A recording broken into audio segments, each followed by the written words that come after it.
What's up? It's Marco back on the Sage Soccer channel. Now let's look at the MLS table, and New England is on top and on track to win their first ever Supporters Shield. Man, that's great to see them win. I've been a fan of them a little bit for a while. I'm a big fan of Juan Agudelo, Lee Win, and Diego Fagundes when they were on the team. But they haven't been the greatest team for a while. They started turning around recently, but I was wondering, how did they go from, such like a middle of the pack team to on track to be the number one seed in the MLS Cup and win the Supporters Shield? So I was thinking, what do? They start pumping through some academy graduates. Maybe they brought in some really good designated players. But no, they really haven't changed anything. In fact, they're doing things the traditional MLS way, the same way that you'd win it back in the 90s. And I want to talk about that.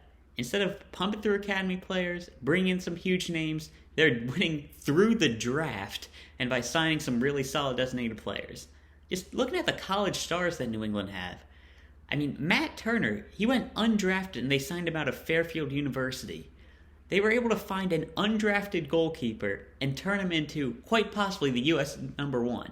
I don't think people understand how amazing that is. And not only is he that's just so American of a thing to do, to find that guy, he's like the typical American goalkeeper. Two-sport guy who decided to focus on soccer and become a goalkeeper. That's like Tim Howard's story, basically. And I don't know, I thought that was really interesting. Then Tajon Buchanan, drafted out of Syracuse. Henry Kessler out of Virginia. DeJuan Jones out of Michigan State. Brandon Bay out of Western Michigan. Andrew Farrell out of Louisville. Those are 6 players drafted by New England and developed into very good players.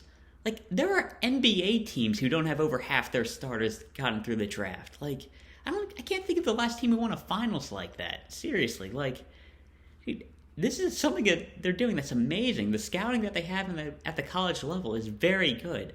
Looking back at the Tajon Buchanan draft, they got 2 of the best players in the draft at 9 and 11. That's a great job by them. And in addition to them, Scott Caldwell and Justin Rennicks, they're technically homegrown players, but they went to Akron and Indiana respectively. Emmanuel Boateng, Matt Polster, Tommy McNamara all played in college. In addition to that, designated players. You could go out and sign an Andrea Pirlo, a Frank Lampard, or a David Villa for the name value, but they got Bosca, Bo, and Carlos Gil, who are all just very solid players who've made the team a lot better. They're not doing this for name value or to try to improve American soccer by having a very good academy. They are making their team the best it can possibly be by any means necessary, and that's amazing. They're doing things the traditional MLS way. College stars, solid designated players. They brought in Bruce Arena, the biggest old school coach you could have. He won the very first MLS Cup. Homegrown players? Nah, we'll draft people. Technically Scott Caldwell, Justin Rennicks, Damian Rivera has 1 appearance this season, but they've got a really bad academy, but they still develop players well. Look at what Matt Turner's done. He went from an undrafted guy who had to go to Fairfield to the USA's number 1 goalkeeper. Sorry if you're from the Northeast and you want to get into the team, but man, they are doing their things well. Look at this team. Same name and logo since 1996. They're still in the Patriots Stadium. The Patriots moved. They followed them. They had a chance to make their own. They decided to stay there. They represent the old MLS. And as fascinating as that is, that's not the greatest thing. The academy in New England is pretty bad. They do send players to college, which, that's not inherently bad, but the pathway to the first team isn't great. And if their success starts to become emulated and you have a lot of other teams trying to follow this path, that's not a good thing for American soccer. I'm a fan of college soccer. Look at the 100 top freshmen video I did a while back. It's a good thing, but college is more something for late bloomers, and if somebody wants to get an education, fine by them, but developing players through the academy is just objectively better. And there's a lot of talent in the Northeast that just isn't getting a chance. And if you're looking at homegrown territories, I think they have all of the Northeast, well, depending on what you call the Northeast, but they have New England, and if they don't have an option, that's a bad thing. We've seen Seattle pull prospects out of Alaska, so it's definitely there. But with a bad academy and they're not really keen on developing these players, it's not going to be good. And I feel like part of the reason that's so frustrating is because of how good they are at developing players.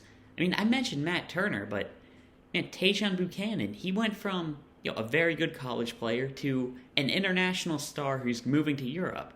Henry Kessler played in the Gold Cup final 1 year after being drafted. I mean, it makes their lack of homegrown players that much more frustrating because you see how well they're doing. Like, I wouldn't care if this was Montreal. If Montreal was doing it like this, like, whatever. But it's a team that has, like, so much potential, and you see all the good that they're doing, but they're just so close to being it, but it's not quite there, you know? And man, like, hopefully Damian Rivera, he seems like a very promising player. Maybe he's the first step, and New England can really start to develop their academy and get the best of both worlds. Because, man, what they're doing with college players is amazing. Like, I can't think of many guys who are just having this much success in the draft. I mean, sure, we get stars like Daryl DK, we get a Miles Robinson every now and then, but man, Matt Turner, Tajon Buchanan, Henry Kessler, that's a great success rate lately. So, hoping they can continue that form. Hopefully they can add some homegrowns. And yeah, I mean, I'm a Philadelphia Union fan, but I'm not rooting for their success. But hey, their process seems to be working for them, so good job. But hopefully they can start to add on to that. And I just want to talk about this because I thought it was really interesting how New England's doing things. And yeah, that's all I'll talk about. See you.